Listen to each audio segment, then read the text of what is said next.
திருச்சிற்றம்பலம். தெளிவுகுருவின் திருமேனி காணல், தெளிவுகுருவின் திருநாமம் செப்பல், தெளிவுகுருவின் திருவார்த்தை கேட்டல், தெளிவுகுரு ஒரு சிந்தித்தல் தானே.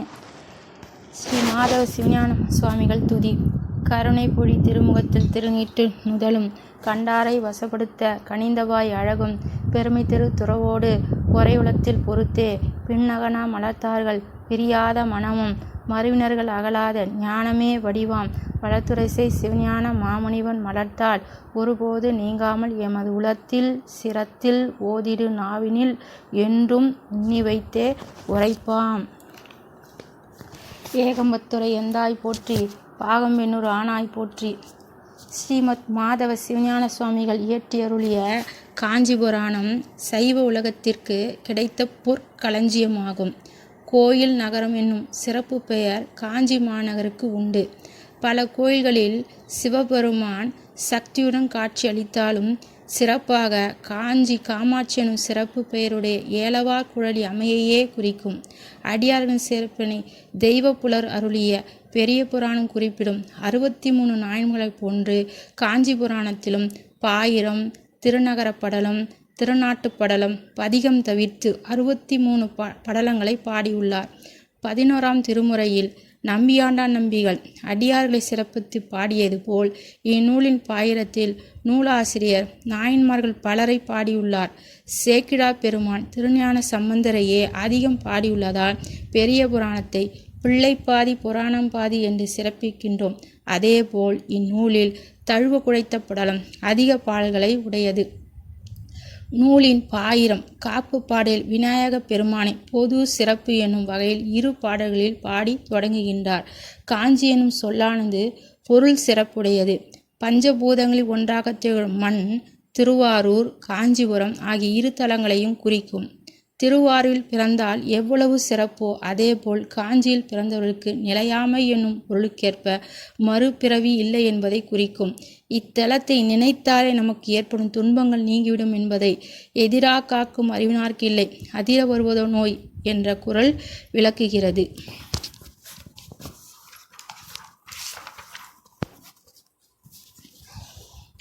மாதவ சிவஞான யோகிகள் அருளிய தலையாய இலக்கியம் காஞ்சி புராணம் ஆகும். இந்நூல் மூர்த்தி தல தீர்த்த சிறப்புகளையும் திருமுறைகளின் மாண்பினையும் வேத சிவாகம் சித்தாந்த சாத்திர பொருள் வளங்களையும் தமிழ்ச்சுவை மேலோங்க எடுத்துரைக்கும் பேரிலக்கியமாகும். மகாவித்வான் அருணை வடிவேல் முதலிய அவர்களின் குறிப்புரையும் படலங்கள் குறித்த உரைநடை விளக்கும் கற்போர்க்கு நன்கு கற்க துணை செய்வன. இந்தியாவில் புராணங்கள் சிவபுராணங்கள், விஷ்ணு புராணங்கள் என 18 புராணங்கள் தோன்றியுள்ளன.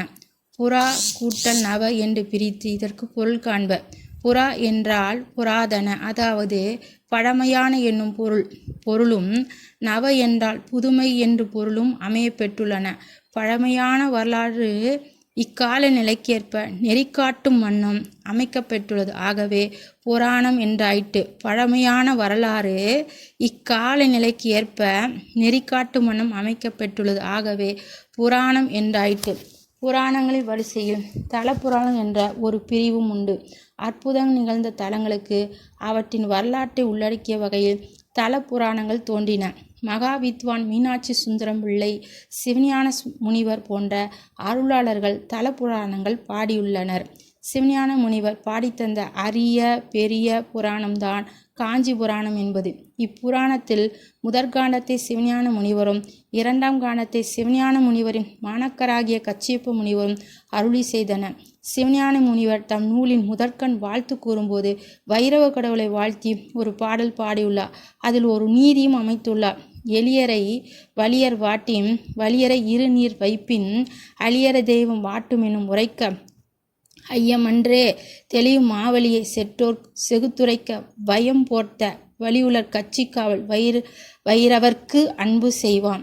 இப்போ எளியவரை வலியவர் அவங்களோட வலிமையானவங்க துன்பம் செய்கிறாங்க. அப்போ வலியவரை யார் தான் துன்பம் செய்வோன்னா அந்த தெய்வம் துன்பம் செய்யும், அதில் ஒரு சந்தேகமும் இல்லை அப்படின்னு முதல் அந்த வைரவருக்கு ஒரு பாடல் பாடியிருக்கிறார் நம்முடைய முனிவர் ஐயா. இப்புராணத்தில் உள்ள 4 துதிப்பாடல்கள் மிகவும் பிரசித்தி பெற்றவை. அப்பர் அடிகளை வாழ்த்தி பாடியுள்ள பாடல் இடையரா பேரன்பும் மழைவாரும் இணை விழியும் உழவாரத்தின் படையரா திருக்கரமும் சிவபெருமான் திருவடிக்கே பதித்த நெஞ்சும் நடையரா பெருந்துறவும் வாக்கீச பெருந்தகைத்தன் ஞான பாடல் தொடையரா செவ்வாயும் சிவவேட பொலிவழகு துதித்து வாழ்வான் என்பது. அப்பரடிகளின் திருவுருவத்தை மனத்தில் தேக்கி தியான சொரூபமான படிப்போர் எண்ணி எண்ணி மகிழும் வண்ணம் அமைந்துள்ளதை அனைவரும் நன்கறிவர். தெய்வ சேக்கிழாரை போற்றும் பொழுது எங்கள் பாக்கியப்பயனாம் வந்த என்று அருளும் உணர்வு பெரிதும் எண்ணி மகிழத்தக்கது. தூக்கு சீர் திருத்தொண்ட தொகை விரிவாக்கினால் சொல்லவல்ல பிரான் எங்கள் பாக்கிய பயனாம் பதி குன்றைவாள் சேக்கிழான் அடி சென்னியில் இருத்துவாம் என்பது இக்கருத்தமைந்த பாடல். இங்கனம் வாழ்த்து பகுதியும் பின்னுள்ள வரலாற்று பகுதியும் செய்யுள் நலமிளிர ஆக்கப்பெற்றுள்ள அரிய நூல் காஞ்சி புராணம். கைபோது மலர்தூவி காதலித்து வானோர்கள் முப்போதும் முடிசாய்த்து தொடை நின்ற முதல்வனை அப்போது மலர்தூவி ஐம்புலனும் அகத்தடக்கி எப்போதும் இனியான என் மனத்தே வைத்தேன் என்பது திருநாவுக்கரசு நாயனார் தேவாரம். நாளமளந்த மேன்மை தெய்வத்தமிழ் என்பது சேக்கிழா தெய்வ வாக்கு. இந்த உலகத்தையே அளக்கக்கூடியது இந்த தெய்வத்தமிழ் அப்படின்னு நம்முடைய சேக்கிழா பெருமான் சொல்கிறாரு. நாளம்னா உலகம், நாளமளந்த மேன்மை தெய்வத்தமிழ் என்பது சேக்கிழா தெய்வ வாக்கு. தமிழுக்கு அப்படி ஏற்றம் கிடைக்க காரணம் சைவ சமய சிற்றிலக்கியங்களே. தமிழில் மாபாடியம் இல்லாத குறையை தீர்க்க மாதவ சிவஞான சுவாமிகள் தந்த அருள் கொடையான சிவஞான மாபாடியம் திருக்காஞ்சியில் விளைந்ததே. தமிழில் மாபாடியம் இல்லாத குறையை தீர்க்க மாதவ சிவஞான சுவாமிகள் தந்த அருட்கொடையான சிவஞான மாபாடியம் திருக்காஞ்சியில் விளைந்ததே. அத்தலத்தின் பெருமையை சாற்ற மாதவ சிவஞான சுவாமிகள் அவருடைய காஞ்சி புராணம் முதற்கானம் தமிழுக்கு மேலும் ஏற்றம் தந்தது. காஞ்சி புராணத்தில் பல இடங்களில் சைவ சித்தாந்த கருத்துக்களை மிக எளிமையாக நூலாசிரியர் சிவஞான சுவாமிகள் சொல்லி செல்கிறார். சைவ சித்தாந்தத்தை மிக எளிமையாக சொல்லி செல்கிறார். இறுதி பகுதியில் மக்கள் பின்பற்ற வேண்டிய ஒழுக்கங்களும் பதிப்புண்ணியம் பசு புண்ணியம் இரண்டிலும் பதிப்புண்ணியம் எவ்வாறு சிறந்தது என்பதும் விளக்கப்படுகின்றது. சுரகரேச படலத்தில் சிவஞான சுவாமிகளது தமிழ் புலமையை புலப்படுத்தும் வகையில் சித்திரக்கவியில் அமைந்த திருப்பாடல்கள் தகர விகற்பத்தால் வந்த மடக்கு மாலை மாட்டு திரிபங்கி போன்று இன்னும் பல வகை யாப்புகளில் அமைந்த பாடலுக்கு முனைவர் அருணை வடிவேல் முதலிய அவர்கள் குறிப்புரை தராவிட்டால் அப்பாடல் சுவையை அன்பர்கள் அனுபவிக்க இயலாது போகும். கச்சி படுவ கடல் படா கச்சி கடல் படுவ எல்லாம் படும் கல்வியில் கரையில்லாத காஞ்சி மாநகர் என்றெல்லாம் தமிழ் இலக்கண இலக்கியங்கள் கொண்டு எடுத்து போற்றிய காஞ்சியில் பன்னோக்கு பன்முக பணிகளை ஆட்டி வரும் திருமுறை அருட்பணி அறக்கட்டளின் சார்பில் காஞ்சி புராணம் மகாவித்மா அருணை வடிவேல் முதலிய வகுத்திட்ட உரை குறிப்பிடும் 2020 ஜூன் திங்களில் வெளியிடப்பெறுவது அரிய மகிழ்ச்சி.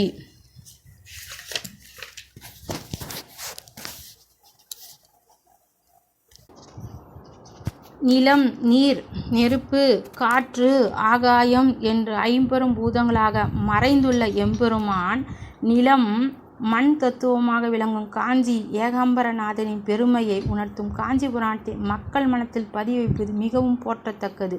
புராணம் என்பது பழமையான கதைகள் எனப்படும். அந்த கதைகளை சிவபெருமான் பார்வதி தேவியாருக்கு சொல்ல அவற்றை அம்பிகை நைமிசாரண்ய முனிவர்கள் கூற அவைகள் வழிவழியாக வழங்கி வந்தன. வடமொழியில் இருந்த காஞ்சி புராணத்தை மாதவ சிவஞான சுவாமிகள் தமிழில் எழுதி அருளினார்கள். இது ஒரு மொழிபெயர்ப்பு நூல் அப்படின்றார். வடமொழியில் இருந்த காஞ்சி புராணத்தை மாதவ சிவஞான சுவாமிகள் தமிழில் எழுதி அருளினார்கள். சிவஞான முனிவரின் படைப்பு பெரிய காஞ்சிபுராணம். சிவஞான முனிவரின் படைப்பு பெரிய காஞ்சி புராணம். அவர் சீடர் எழுதியது சின்ன காஞ்சி புராணம். தணிகை செய்யாத காட்சியாக தழுவ குழைத்த படலத்தை காணலாம்.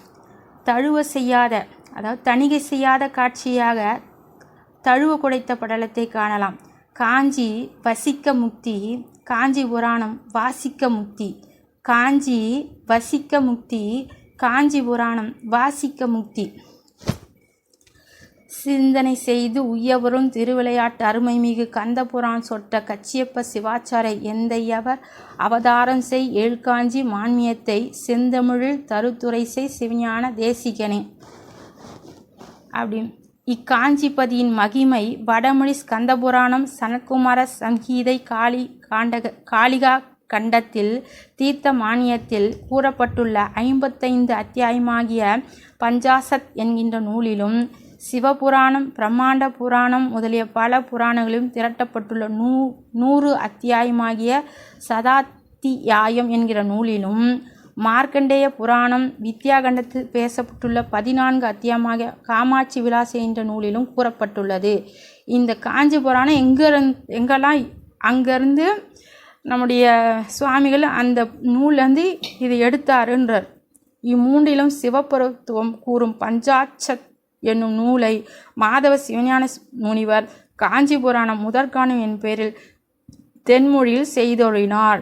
இது எங்கே இருக்குதுன்னா, இந்த 3ல் சிவபரத்துவம் கூறும் பஞ்சாட்சத் என்னும் நூலை மாதவ சிவஞான முனிவர் காஞ்சி புராணம் முதற்காண்டம் என்னும் பெயரில் தென்மொழியில் செய்தருளினார்.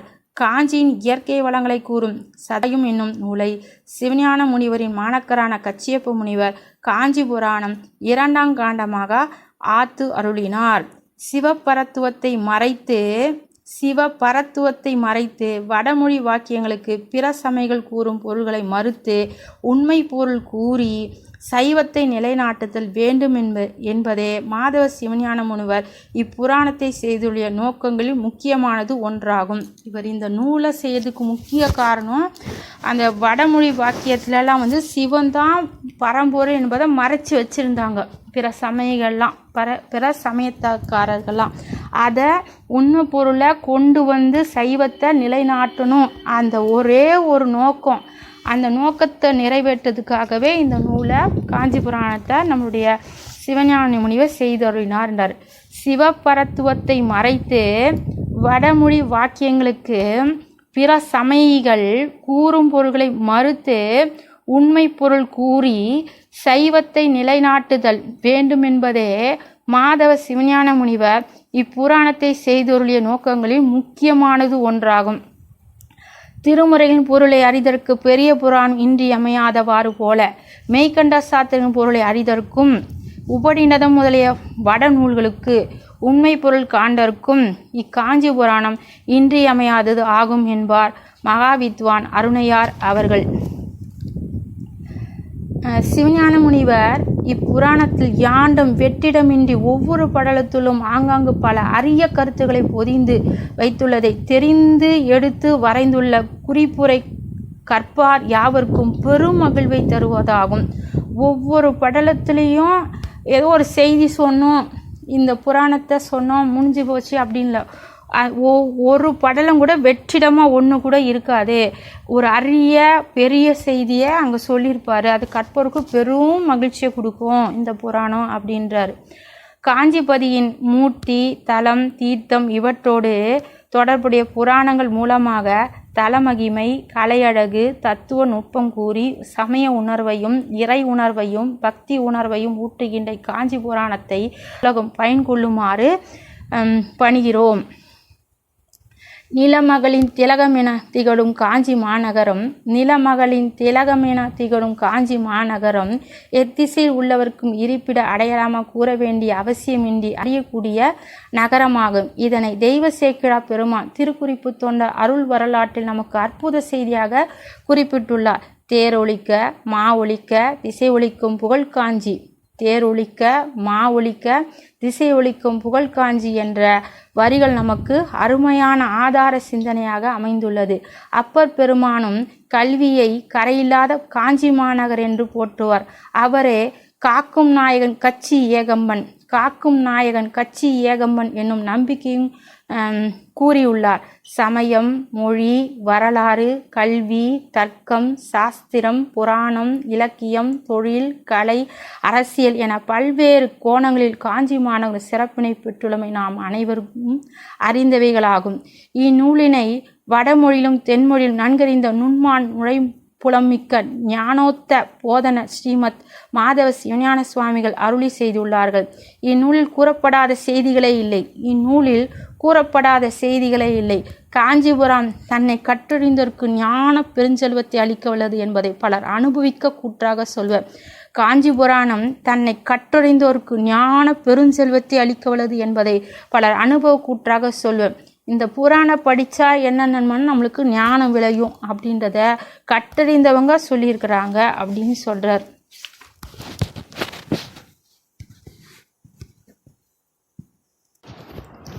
கவிகள் என்று உரைப்பார் தம்மில் காஞ்சியை புகழார் இல்லை என்று காஞ்சிபுரான் கூறுவதற்கேற்ப கவிகள் என்று உரைப்பார் தம்மில் காஞ்சியை புகழார் இல்லை. ஒரு புலவர் அப்படின்னா காஞ்சியை புகழாதவங்க புலவராகவே இருக்க முடியாது. கவி அப்படின்னா அவர் காஞ்சியை புகழ்ந்திருக்கணும் அப்படின்றது காஞ்சி புராணத்துக்கு கூறுவதற்கேற்ப தண்டி, பாரவி, காளிதாசன், மயூரசன்மன் போன்ற வடமொழி கவிஞர்களாலும் வேறு எண்ணற்ற கவிஞரால் புகழ்ந்து பாடப்பட்டது இந்நகரம்.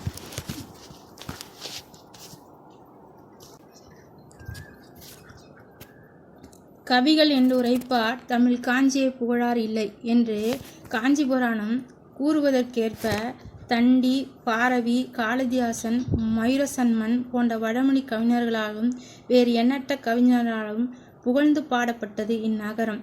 பரிமேலழகர், வேதாந்த தேசிகர், கச்சியப்ப சிவாச்சாரியர், சிவஞான சுவாமிகள், கச்சியப்ப முனிவர், ஞானவரோதயர் போன்ற எண்ணற்ற அறிஞர் பெருமக்கள் பிறந்தும் வாழ்ந்தும் சிறப்புற்றது இத்திருநகரம் ஆகும்.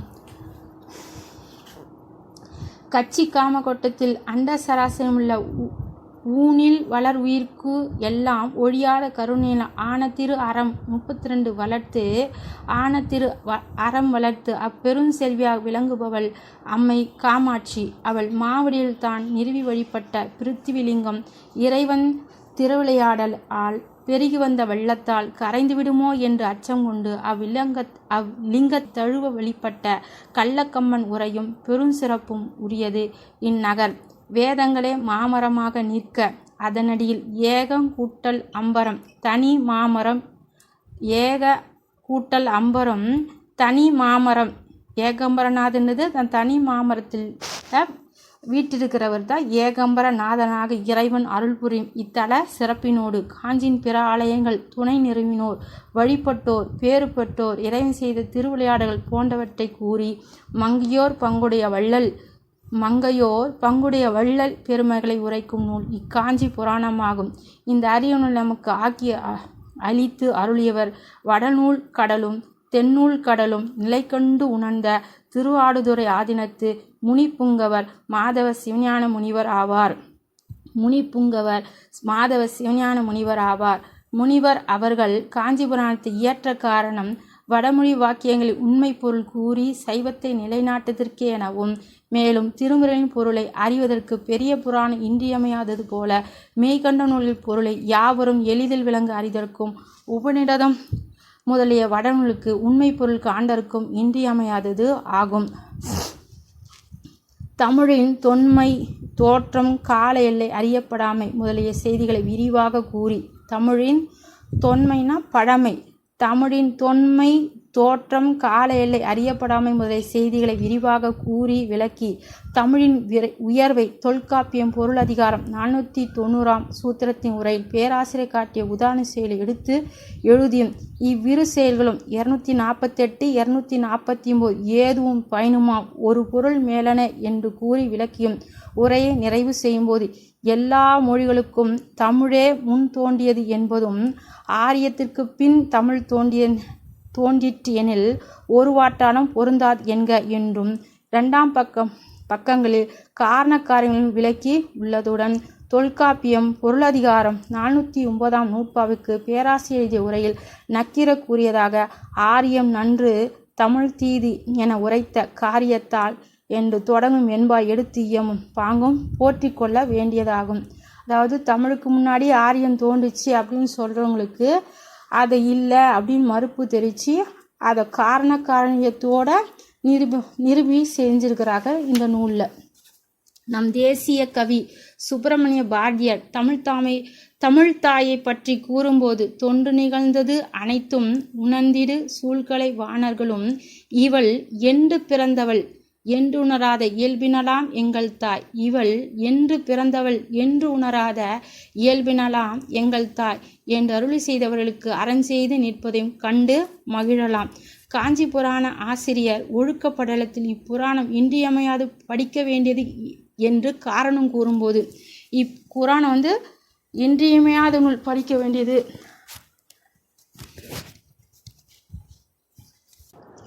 நான்மறை பொருளாய் கதைகளாம் இடனாய் நாள் பயன் உதவும் ஏகம்பன் மேன்மையும் காமநோக்குடை இறைவி மேன்மையும் விளக்குவது இதுவே. நூல்முறை வர்ண நிலைகளின் ஒழுக்கம் நுண்ணிதழ் தெரிப்பது இதுவாம்.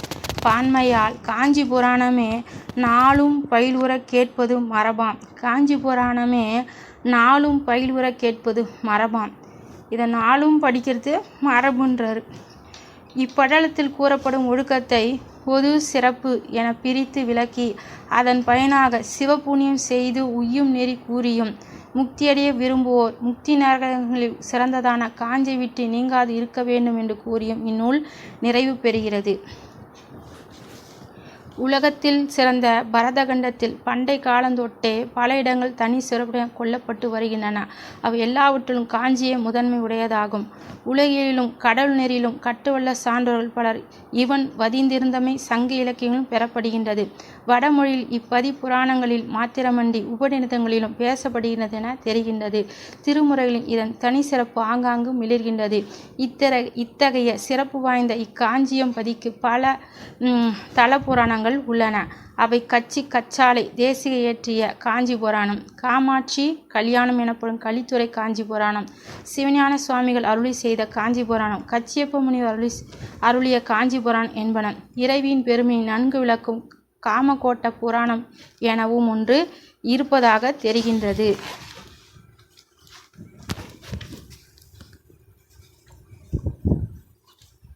இனி இலக்கியங்களை உலகியல் இலக்கியம், சமய இலக்கியம் என இரண்டு வகையாக கொள்ளலாம். சமய இலக்கியம், அதில்